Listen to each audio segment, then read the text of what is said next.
주님의 말씀입니다. 경청하십시오. 엿새 후에 예수께서 베드로와 야고보와 요한을 데리시고 따로 높은 산에 올라가셨더니 그들 앞에서 변형되사 그 옷이 광채가 나며 세상에서 빨래하는 자가 그렇게 희게 할 수 없을 만큼 매우 희어졌더라.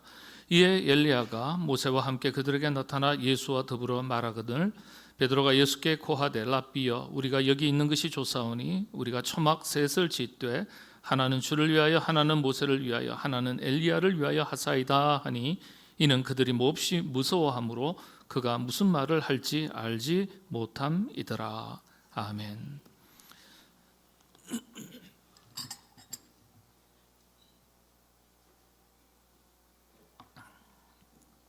처녀총각이 연애할 때 이런 표현 많이 하죠. 눈에 뭔가 한 커플 씌었다. 두 커플 씌인 분도 계시고, 그렇죠.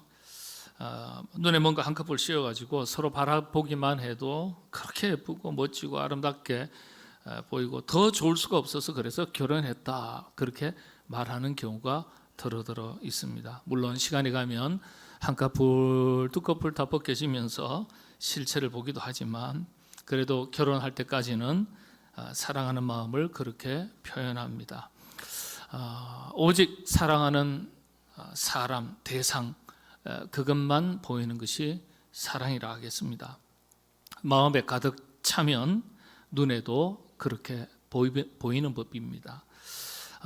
창립 60주년 우리 생일을 맞이했습니다. 교회를 향한 우리의 마음이 그리고 하나님을 향한 우리의 마음이 그렇게 자라가시게 되기를 바랍니다.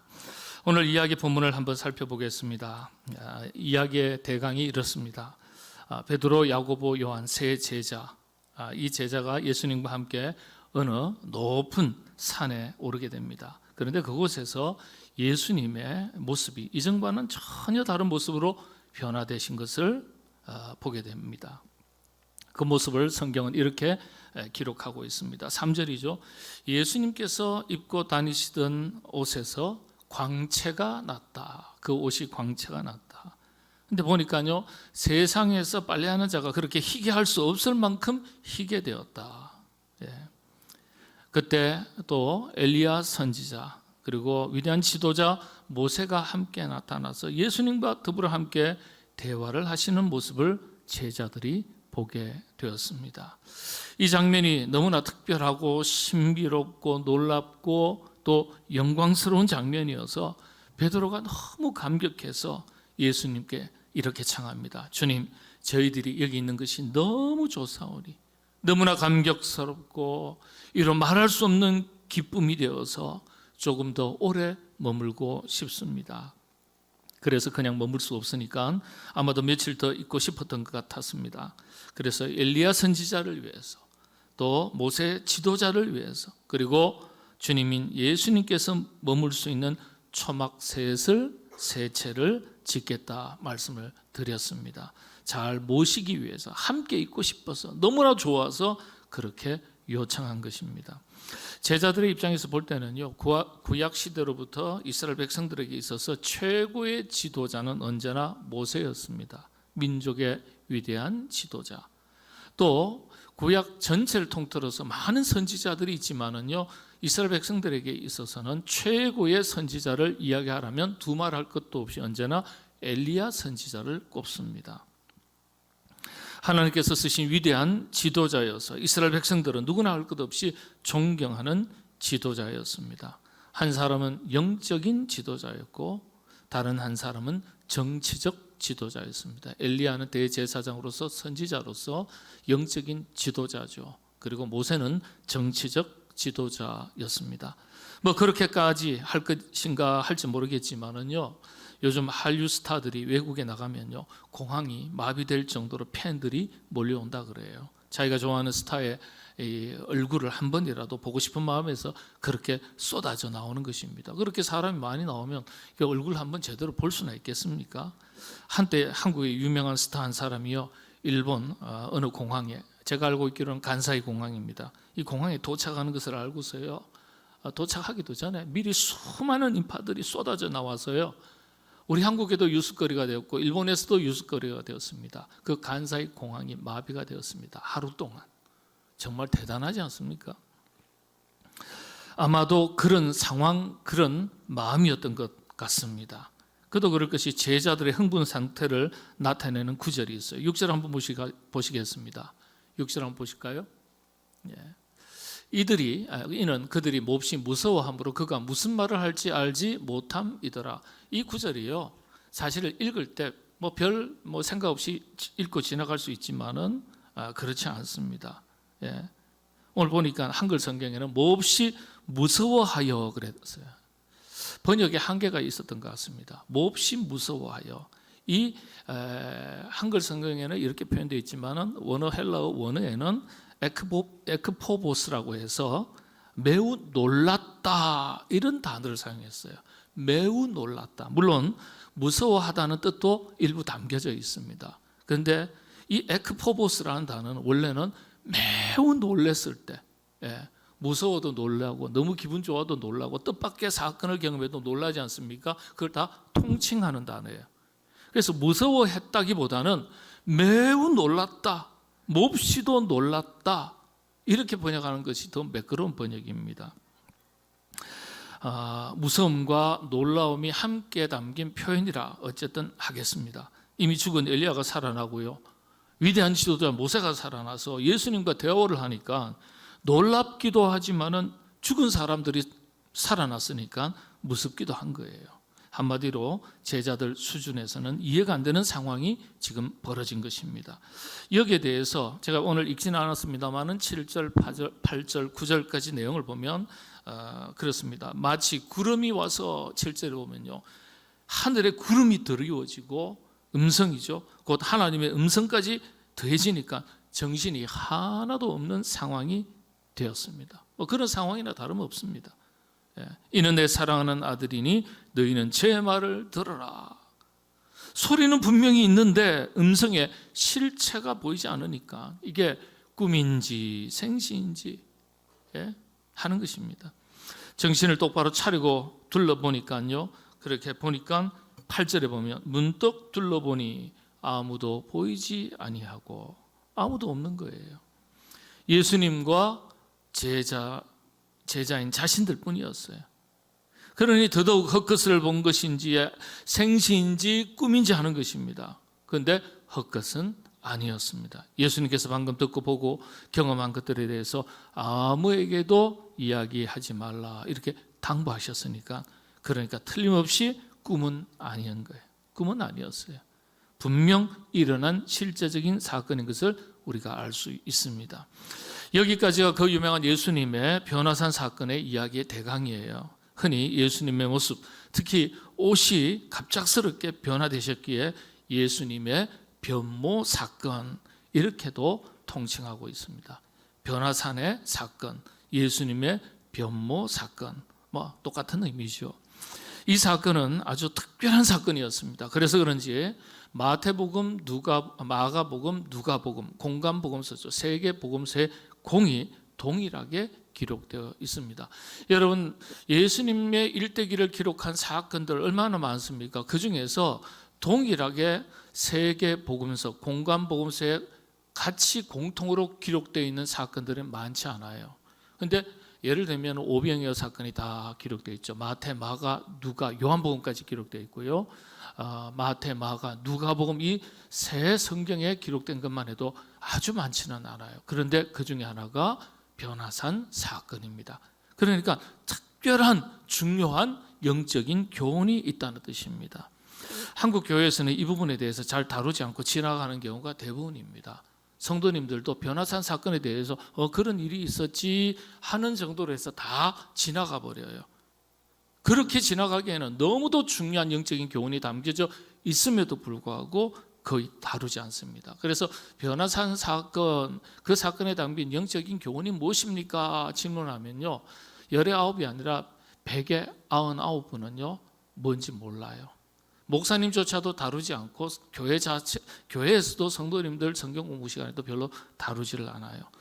원래 이 부분은 성경 내용 중에 난제로 그렇게 일컬어집니다. 그래서 잘 다루지 않았습니다. 해석이 어렵다는 뜻이죠.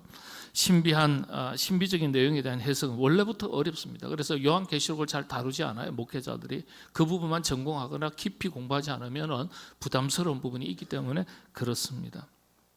객관적인 사실을 바탕으로 한 또 이해가 쉬운 합리적인 사건이거나 증명 가능한 실체가 분명한 사실을 바탕으로 한 사건은 해석하기가 쉽습니다. 그런데 이 이야기는요, 전후 내용과도 연결이 잘 되지 않고 갑자기 끼워 넣은 듯한 생뚱맞은 별개의 사건처럼 그렇게 느껴지기도 합니다. 그러나 깊은 뜻이 담겨져 있습니다. 그렇지 않으면 어떻게 3개, 3개 복음서에 다 기록이 되었을까요? 어떤 영적인 교훈이 담긴 사건일까? 한번 살펴보겠습니다. 크게 3가지로 영적인 교훈을 요약할 수 있습니다. 제가 준비한 것은 3가지지만 오늘은 특별히 시간 관계상 1가지만 다루도록 하겠습니다. 눈이 번쩍 뜨이시죠? 예. 아니 그냥 3가지 다 할까요? 벌써 고개를 저으시는 거예요. 아니요, 누가 그러는데. 예. 예, 그런 줄 알고 저도 1가지만 준비했습니다. 자, 변화산 사건에 담긴 영적인 교훈 첫 번째는요, 하나님의 임재를 경험한 사건이라는 거예요. 하나님의 임재. 여러분 너무 중요한 거예요.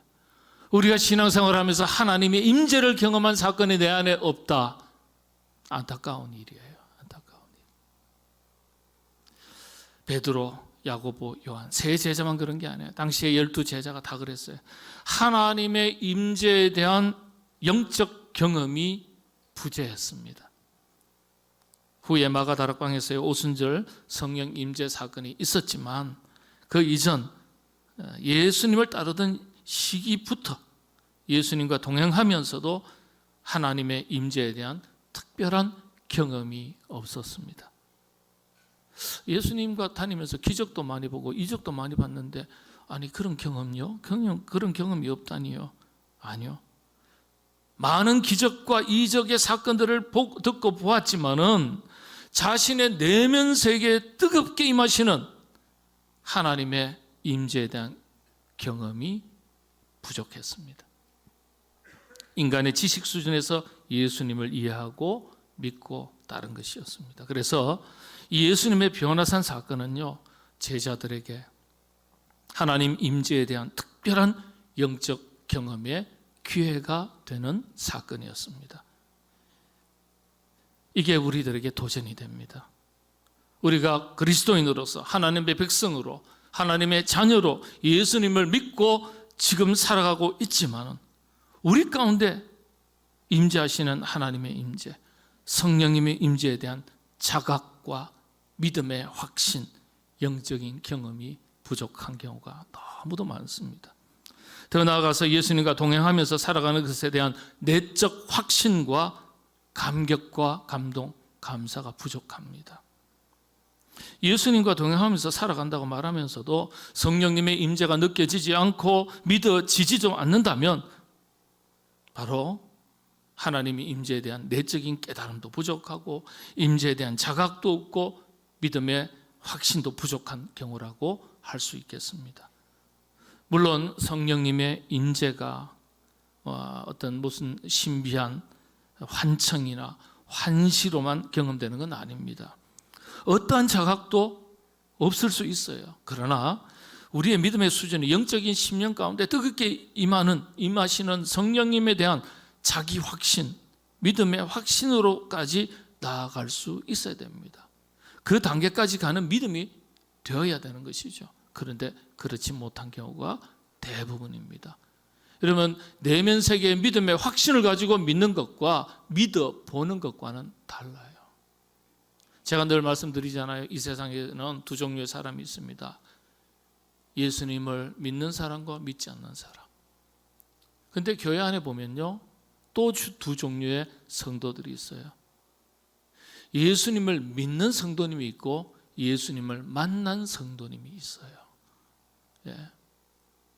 믿어보는 것과 확실하게 만난 것은 영적 세계에서 완전히 틀립니다. 그래서 변화산 사건을 통해서 성경이 우리들에게 질문을 하는 겁니다. 어떤 질문입니까? 당신은 하나님의 임재를 얼마나 경험하고 있습니까? 믿음의 확신 가운데 살아가고 있습니까? 또한 하나님의 임재를 위해서 제자들이 높은 산으로 올라갔듯이 하나님의 임재를 경험하기 위한 특별한 시간과 특별한 자리가 당신에게 있습니까? 이런 질문이에요. 여기 한 가지 질문을 더 한다면요, 베드로를 비롯한 세 제자들이 하나님의 임재를 경험하는 가운데 너무나도 기뻐하고 감격했듯이 당신에게도 그와 같은 하나님의 임재와 동행하심에 대한 기쁨과 감격이 있습니까? 이런 질문들이에요. 한마디로 예수님 믿고 예수님과 동행하면서 사는 것 자체에 대해서 기쁨과 감사가 얼마나 있느냐 하는 것입니다. 구원의 감동과 감격에 대한 부분이라 하겠습니다. 여기서 우리는 구원의 감동과 감격이 식어지지는 않았는지, 하나님 임재에 대한 사모함이나 갈급함 없이 살아가고 있는 것은 아닌지 돌아보셔야 돼요. 하나님과의 깊은 만남, 우리 주님의 임재를 구하기 위한 특별한 시간과 장소가 우리들 자신들의 삶 속에 있는가? 이런 부분에 대해서 깊이 고민해 보셔야 합니다. 그런 시간과 장소가 예배일 수도 있고요, 성경을 읽는 시간일 수도 있고, 개인적인 차원에서 조용한 경건의 시간, 큐티의 시간일 수도 있습니다. 중요한 것은 그와 같은 자기 노력이 있는가 하는 점이에요. 현대 그리스도인들의 취약점이 바로 이런 것입니다. 하나님 임재에 대한 경험이 부족하다는 거예요. 하나님 임재에 대한 경험이. 그런데 더 놀라운 것은 그렇게 부족함에도 불구하고 그런 기회에 대한 자기 노력이 부족하다는 점을 빼놓을 수가 없습니다. 한마디로 무척 바쁘기도 하지만은 영적으로 무감각해요. 여러분, 하나님이 영광을 본다는 이 표현이 어떤 겁니까? 하나님의 영광을 본다. 우리에게 하나님의 임재와 은혜에 대한 큰 기쁨, 감격, 감사를 말하는 거예요. 이건 하나님을 경험하는 자리에서 나타납니다. 영적인 변화는요, 조용한 기도와 경배의 어떤 시간들, 순간들, 하나님과의 깊이 있는 만남, 하나님과의 독대하는 시간에 이루어지는 겁니다. 우리도 일상에서 산과 같은, 높은 산이라 그러지 않았습니까? 산과 같은 기도의 자리, 예배의 자리에 올라갈 때 하나님의 영광을 맛볼 수 있는 거예요. 변화산 사건은 이런 점에서 우리에게 영적인 교훈을 주는 이야기입니다. 예수님께서는요, 그렇게 바쁜 사역 속에서도 항상 한적한 곳으로 가셨다. 성경은 그렇게 기록하고 있습니다.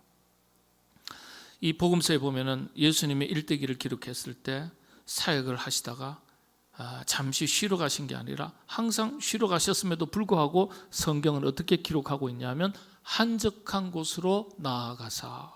근데 헬라의 원문을 보면 우리 한글에서는 한적한 곳으로 번역을 했습니다만 원문은 에레모스라고 해서 광야라는 단어입니다. 에레모스로 가셨다. 광야라는, 에레모스라는 단어가 어떤 뜻입니까? 아무것도 없다는 뜻이에요. 에레모스는요. 자, 아무것도 없으니까 누구만 보이는 거예요? 하나님만 보이는 거예요. 아버지 하나님만, 여호와 하나님만 보이는 거예요. 그곳에 가셔서 뭘 하셨을까요? 하나님 아버지와의 깊은 만남을 가시는 거예요. 그런 시간을 가지신 거예요. 예? 그걸 성경에서는 한적한 곳으로 가셨다 이렇게 기록했습니다. 아버지와의 깊은 만남, 여호와 하나님과의 깊은 임재의 시간을 갖기 위해서예요. 오늘 변화산 사건을 보면서 저는요, 함석헌 선생의 골방이라는 글이 생각났습니다. 함석헌 선생은 일본의 성사학자 우치무라 간조 선생 밑에서 성경 공부를 배웠던 사람 중에 한 사람입니다. 당시에 6명의 우리 조선 학생들이 모여서 성서조선이라는 모임과 잡지를 만들고 성서와 애국신앙을 배우면서 이 조선 땅을 다시 한번 하나님의 말씀 위에 기초를 튼튼히 하고 다시 세워나가기를 다짐하고 운동했던 그런 독립운동을 했던 사람들입니다. 예, 함석헌, 그 다음에 김교신, 뭐 이런 분이죠. 송두영, 이런 분들이 참 훌륭한 분인데 때때로는 오해도 받기도 하고 그랬지만 지금은 아주 참 재평가가 이루어지는데 참 훌륭한 분들입니다. 철저한 크리스찬들이에요. 예. 이분들로 인해서 성서한국, 통일한국, 그 다음에 선교한국이라는 이런 목표들이 세워지게 됩니다.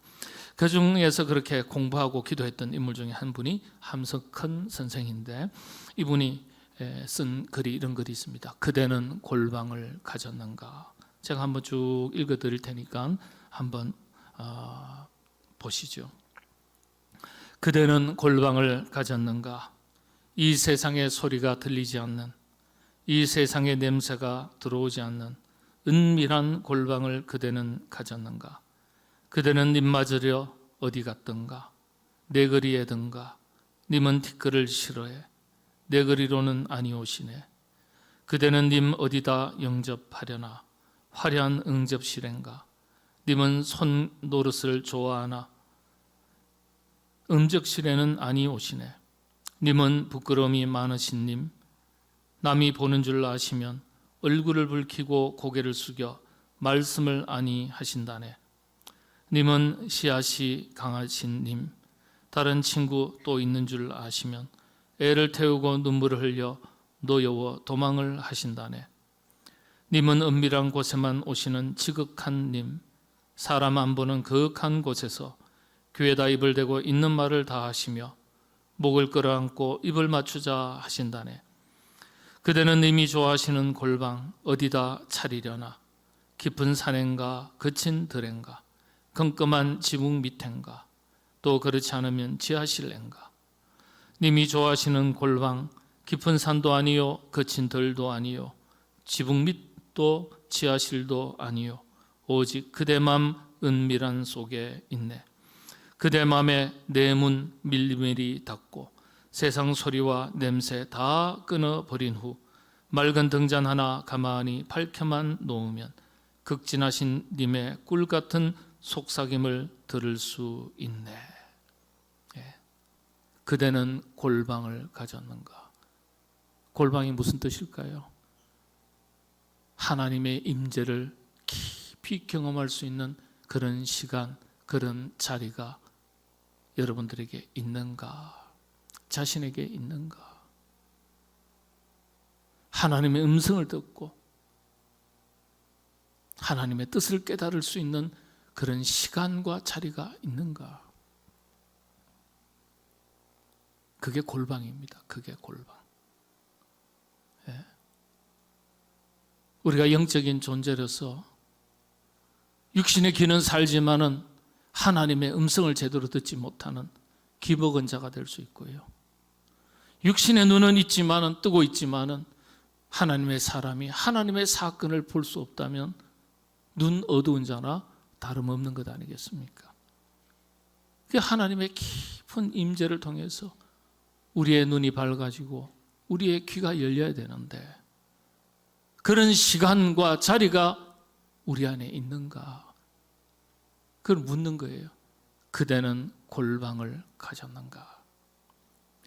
예수님께서 하나님의 임재에 대한 경험과 확신이 부족했던 제자들을 데리고 어디로 가셨습니까?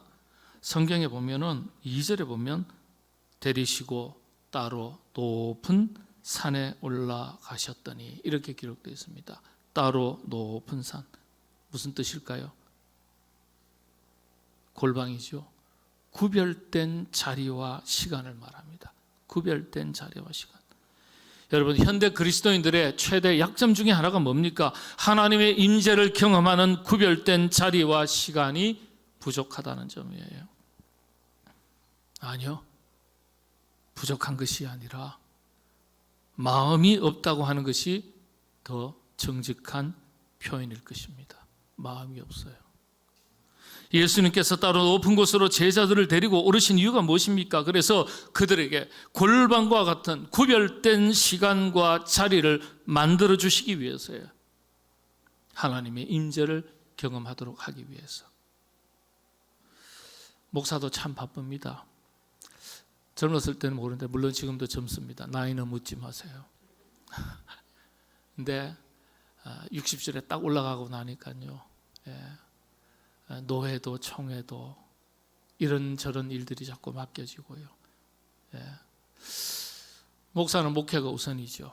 물론 그렇고 앞으로도 그럴 것입니다. 그럼에도 불구하고 교회는 홀로 선 교회가 아니라 교회 에큐메니칼, 서로 연합하는 그리스도의 지체된 교회들의 연합이 또 중요하다 보니까 너무 관심을 두지 않으면 관심 없다, 마음이 없다, 협조 안 한다 이 소리 합니다. 속사정도 모르고요. 그래서 목사도 참 바빠요. 그런데 일상을 살아가는 성도들인 여러분, 어쩌면 더 바쁠 것 같습니다. 더 바쁘신지 모르겠어요. 먹고 살기 위해서 치열하게 살아갑니다. 그런데 여러분, 우리가 그리스도인으로서 우리에게 가장 치열하게 살아갈 시간이 따로 있습니다. 하나님의 임재, 하나님과의 깊은 만남과 관계에 대한 경험에 대해서도 치열해지셔야 돼요. 치열해지셔야 돼요. 베드로와 야고보, 요한에게 이런 시간과 경험이 부족했습니다.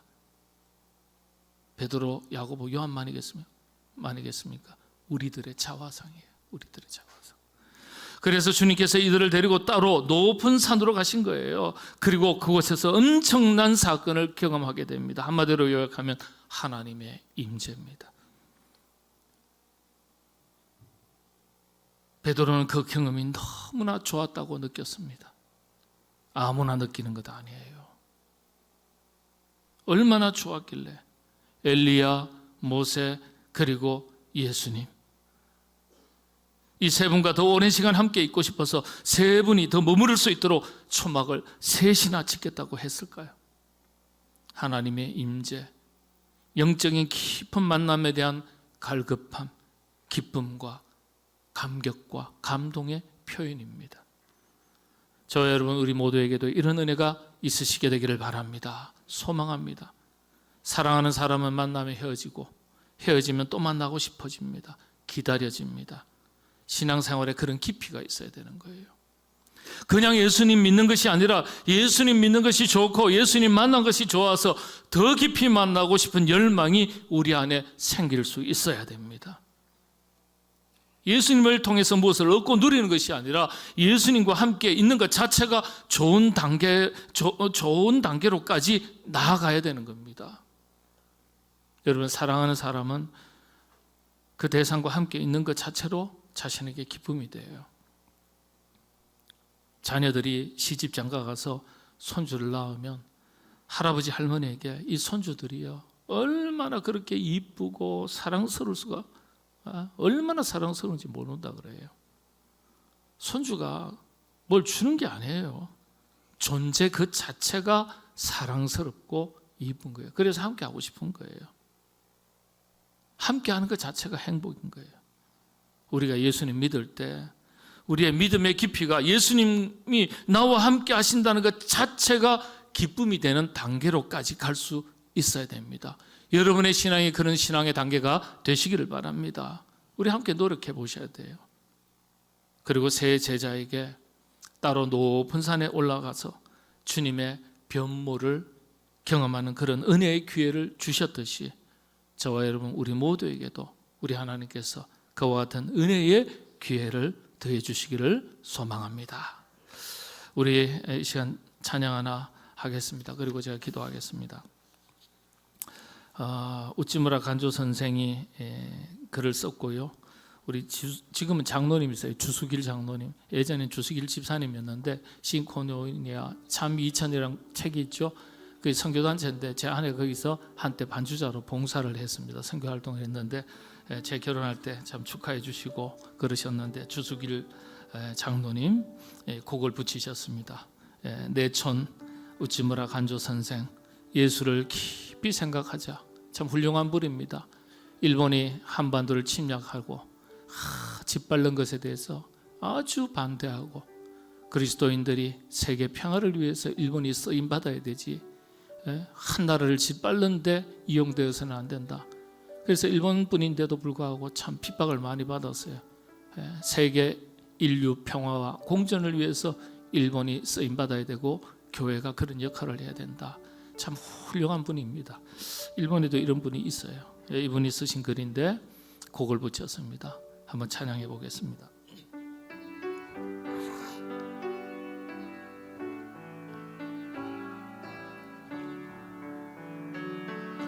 예수를 생각하고 나는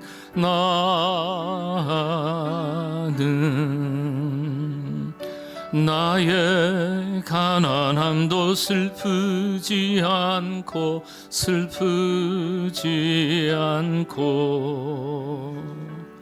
남의 부유함도 부럽지 않나니 예수를 생각하고 나는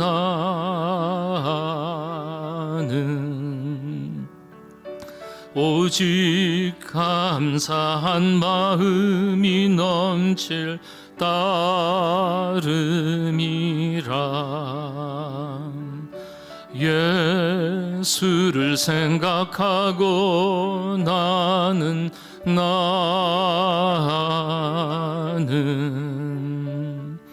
몸의 환난도 괴롭지 않고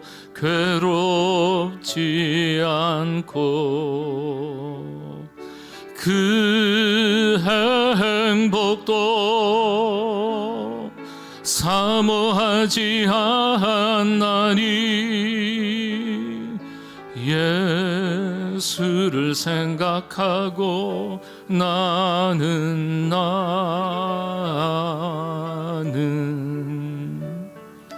오직 평강과 만족만 있을 따름이라. 예수를 생각하고 나는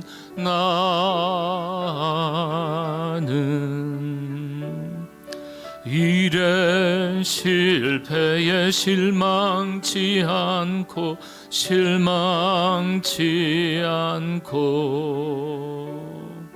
그 성공에 뛰며 기뻐하지 않나니 예수를 생각하고 나는